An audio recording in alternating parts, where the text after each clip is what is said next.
Di antara malam yang mulia dalam satu tahun adalah malam Id, baik itu Idul Fitri ataupun Idul Adha. Maka seyogianya sebagaimana diperintahkan oleh Rasulullah SAW, kita untuk menghidupkan setiap malam Id. Dalam riwayat disebutkan, man ahya lailatal Id ahyallahu qalbahu yawma tamutul qulub. Siapa yang menghidupkan dua malam Id, Idul Fitri dan Idul Adha, maka Allah Subhanahu wa taala akan menghidupkan hatinya di saat hati manusia mati. Maka sebaiknya seorang muslim jangan menjadikan malam Id ini hanya berfoya-foya atau bersenang, euforia begitu saja. Senang tentunya baik, tapi tentunya jangan sampai melakukan maksiat kepada Allah Subhanahu wa taala. Sebagian orang di malam Id melakukan maksiat kepada Allah, merayakannya dengan sesuatu yang melanggar perintah Allah Subhanahu wa taala. Kita diperintahkan untuk menghidupkan malam tersebut dengan ibadah. Bagaimana cara menghidupkannya? Ulama mengatakan sekurang-kurangnya minimal selain jangan maksiat kepada Allah di malam Id adalah dengan salat Isya dan salat subuh berjamaah di malam itu. Isya dan subuh berjamaah itu sudah sangat baik di malam Id. Dan ini berlaku bukan cuma hanya di malam Id, tapi juga di malam-malam yang lain. Di malam-malam mulia yang lain, minimal sekurang-kurangnya Isya dan subuh berjamaah kalau kita tidak bisa ibadah yang lain.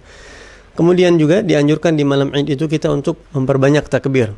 Ya, sehingga ulama mengatakan ketika ada pertanyaan, mana lebih afdal, Idul Fitri atau Idul Adha? Ulama mengatakan kalau sholatnya Idul Adha lebih afdal. Tapi kalau takbirnya Idul Fitri lebih afdal. Kenapa? Karena salat Idul Adha disebut di Al-Quran.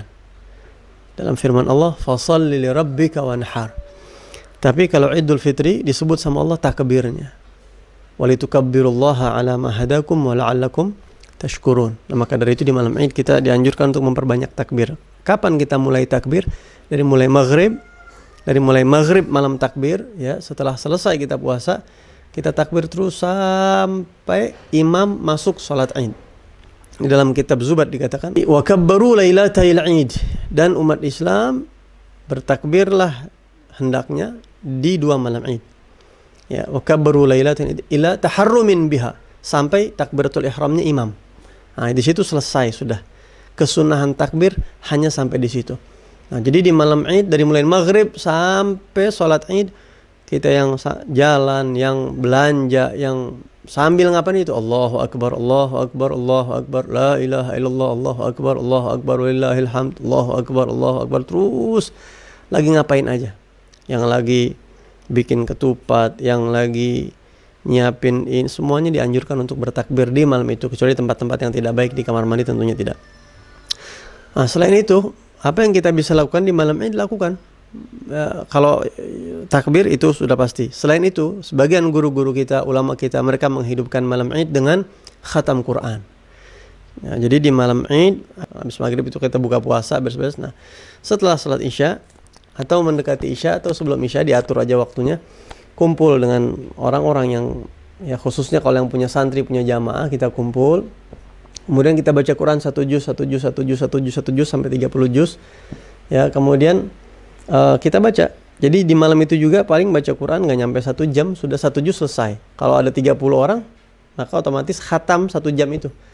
Nah, di malam Id kita khatam itu, kemudian kita baca khatam Quran. Khatam Quran yang mengaminkan doanya 4.000 malaikat, diistighfarkan. Yang khatam Quran itu dimintakan ampun oleh Allah, yang mintain ampun puluhan ribu malaikat sampai subuh di malam Id. Dan doa mustajab, dan di malam Id sangat luar biasa. Jadi pintar dalam beramal. Ya, kita lihat para guru-guru kita seperti itu. Malam Id khatam Quran kalau kita bisa. Kalau kita bisa ada orang yang kita ajak, kita panggil khatam Quran, kemudian kita baca doa, baca segala macam. Itu takbir dah.